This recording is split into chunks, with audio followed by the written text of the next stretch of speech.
It is a hype day to be a RWBY fan. There is no doubt about that. This RWBY panel had a lot of information. I, for one, was not disappointed with what we got overall, and I can't wait to discuss everything with you guys. We got stuff like Volume 9, the video game, a little bit about the book, and also the merchandise that is coming out and that's already out now. So I'm going to be discussing all of these things.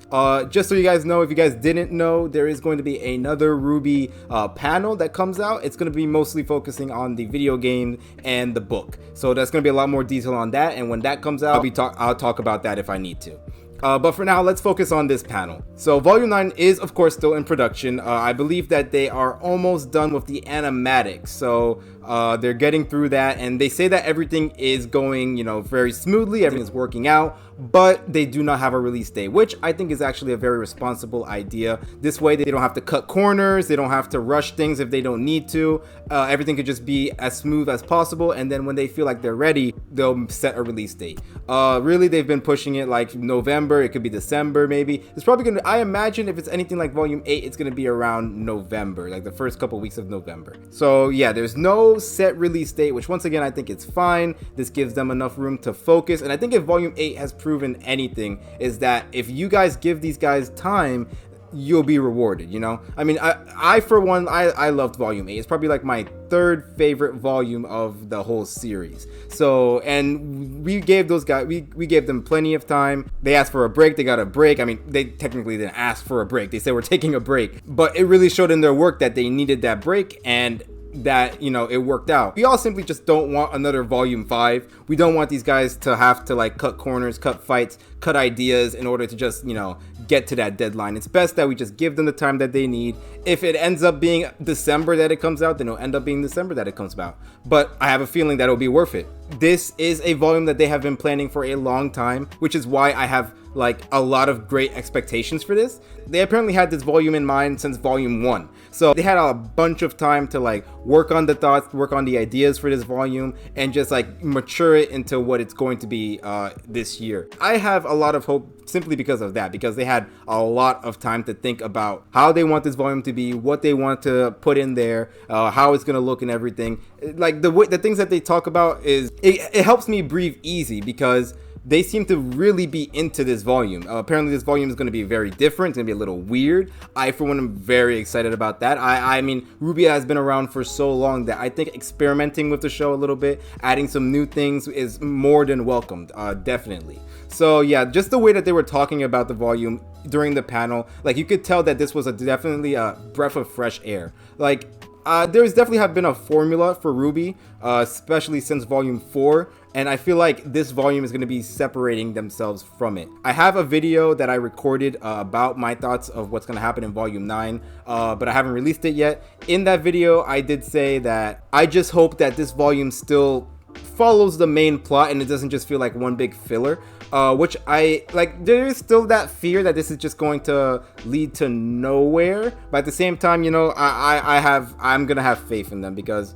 like I said, just the way that they were talking about this volume and talking about like how different it was and how excited they were and how this might be their favorite volume, like there was a lot of there was a big spark behind their words. So I really have I have no doubt that this might end up being my favorite volume at the end, just because of how different it's going to be and how experimental it's going to be. We ended up getting a little bit of a clip during the panel from Volume 9, so I kind of want to just break that down a little bit and see what we got so far. So it seems like this clip is going to take place like at the beginning of the volume, if not like at the beginning of Chapter 1, by the end of Chapter 1. That's depending if we're following more than one teams, if we're following Juniper as well. And by the way, this is a work in progress. It's not the final product, just like how the clip from last year was not the final product. So if you guys find any mistakes, don't think that it's going to be the final product and like RWBY has gone downhill or anything. It's a work in progress. They're not done with the scene yet.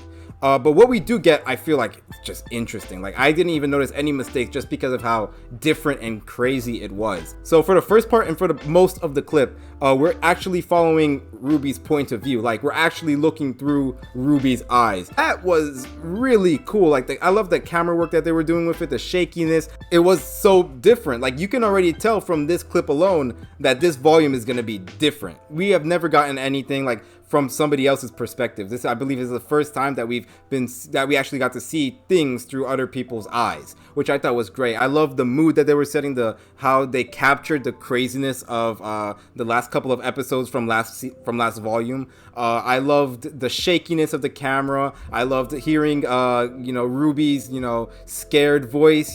She's like, no, no, no, no, no, and she's gasping, and she like, her emotions feel very raw, and I loved every moment of it. We even got to see Yang push RWBY out of the way and then get hit by Neo. That whole sequence was just amazing in my eyes. We also, speaking of eyes, got to see how it looks like when RWBY uses her silver eyes, and I was like, oh wow, this is actually crazy. I don't believe we actually got to see this before. And like, I like how the light was like slowly covering her whole vision. Like, you could see, like, it wasn't just white light, it was like a rainbow sort of color of light at the edges of her eyes, and I thought, oh my gosh, that looks so cool. It was so well done. I loved it, and I loved seeing her use her silver eyes, or start to use her silver eyes through her eyes. We got to see what RWBY actually gets to see when she does that, and I thought, oh my, like, that's new. It was very well done. I definitely think we can get more of that.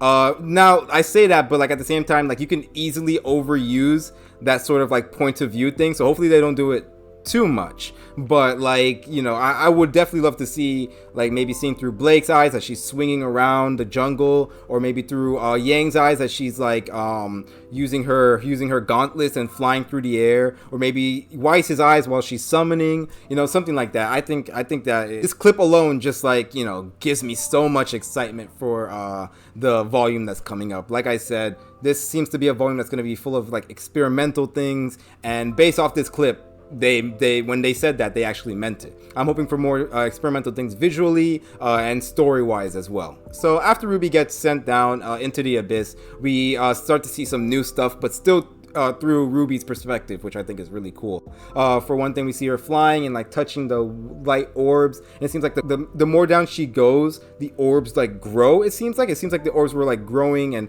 being and were like brighter, which I think is really interesting. And then this is followed by a surprise attack from Neo.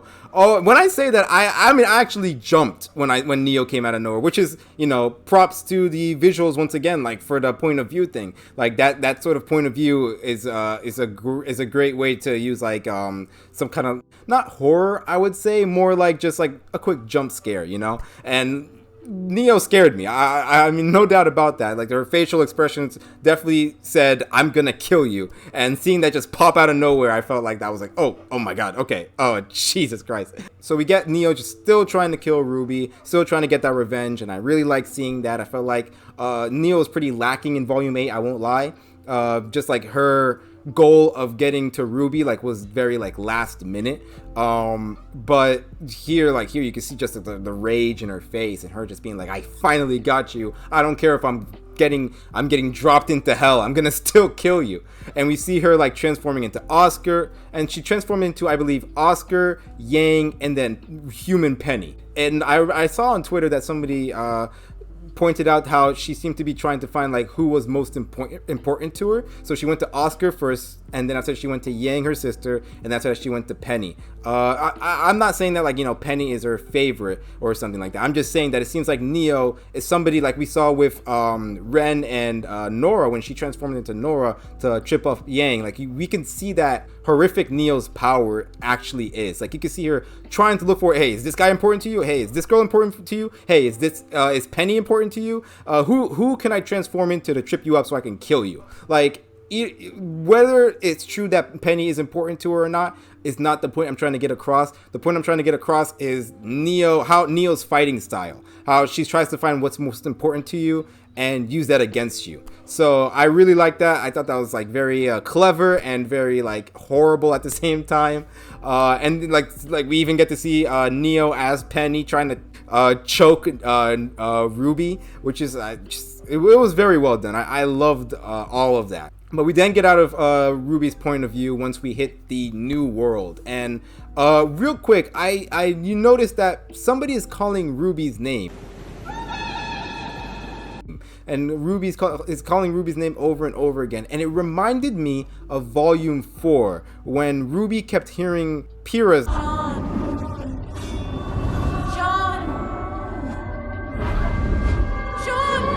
And I remember she was saying like John, John, John, and we all thought, oh, okay, well, I think she heard John's video of Pyrrha teaching him sword fighting, and was like, oh, okay. And then the years gone by, but now we're hearing that again. Not Pyrrha's voice, I believe. It kind of sounded more like Yang's voice. I'm not sure. I'm gonna have to re-listen to it. But when Ruby opened her eyes, just like in Volume 4, nobody was calling her name. Nobody was next to her or anything. So I'm pretty sure that was a red herring, and actually, like, there's something about the whole voices in her head that's going to be very important for later. And maybe this is another ability of the Silver Eyes. Maybe this is her own abilities. We don't know yet, but I definitely feel like the whole voices in her head thing is coming back in Volume 9, and we're going to finally maybe get some answers as to what the heck is going on. Because it's strange that she's hearing people call her name and people call John's name. Nobody's there, you know, so it's definitely something to look into and to keep your eyes and ears out for. Editing Gizno here. This could also just be Ruby remembering Yang calling her name, because that happened too, and maybe this whole like voices in her head thing is just voices in my head. So maybe disregard what I said, but at the same time, maybe not. We're gonna have to see when the show comes out. So yeah, we enter the new world, and it's very strange. Like, there are giant starfish, giant shells. For a second, I was like, did we shrink RWBY? Is that what's going on? There's a giant tree up there too. What the heck is going on? But I think that's just the whole. That's just the world, you know. Things in our world are smaller than they are in this new world. And to prove that we are in a new world, there are two suns. You know, think Star Wars, which I imagine that means that this world is very, very hot. But yeah, we see RWBY get up, and then she goes off into the woods to, I guess, try and find somebody. She's not near her side, she's not near Blaze, she's not near Neo, she's by herself. So I'm wondering where she's gonna go, what's gonna happen, if she's gonna find Penny's body on the floor somewhere. I'm just really excited. There's so many things that could happen in this volume. I feel like Carrie did hint that this volume was gonna be a bit more calmer in some points than Volume 8 was, which was always like on edge, on edge, on edge, on edge. I don't expect like every chapter to be like intense. I feel like this, now that we finished Volume 8, things are gonna slow down. We're gonna calm down a little bit. We're gonna get some funny moments. Apparently it's gonna be one of the funniest that it's been in years, which I feel like when he said that, like, he was thinking maybe things were gonna return back to the Beacon Age, and because I feel like RWBY was its most funniest during the Beacon Age, so maybe they're trying to bring that back, like, slowly. They also said there's going to be some sad moments, which I imagine is going to have to do with Penny. There's going to be some intense moments, but yeah, I feel like we shouldn't expect like crazy intense every chapter, but I think it's going to be a lot more calmer and a lot more just like I said, experimental. It's going to be a lot more fun, and yeah, we should look out for that. And that was just a small clip, and already, like I said, you can see that they are doing new things. They are experimenting. They're having fun with it, and I think if they continue, if the whole volume is like this small little clip, I think we're going to have a lot of fun. I think we are going to have a lot of fun with this volume, and this might end up being my favorite volume. So yeah, but yeah, I hope you guys enjoyed all 3 of my videos. Hopefully they're all out. Hopefully you guys, no problems, and you guys were able to see all of them. And yeah, I really don't know how to end this. I guess tell me what merchandise you guys are interested in, and if you guys are planning on getting it in the comment section down below, and I'll see you guys next time. Hope you guys enjoyed this panel update, and I hope to see you guys for the next one that is coming out Sunday, and then I'll also be doing the Red versus Blue panel, which is Monday, I believe, which I'm sure I'll have a lot to say about that as well. So yeah, if you guys want to see all those things, subscribe. Thank you guys for watching. If I didn't say this in the previous videos, I really appreciate it. If you guys end up enjoying this video, you can like, comment, subscribe. All those things really help me out with the algorithm and all that stuff. And subscribe and let you guys know when I upload next. I do plan on doing a lot more with RWBY. I want to do like the book reviews. I want to do the reacting when the Volume 9 comes out. I want to do it all. So if you guys want to see all that stuff, you want to see my face talking about this show, then subscribe, and I'll see you guys next time. Until then, bye.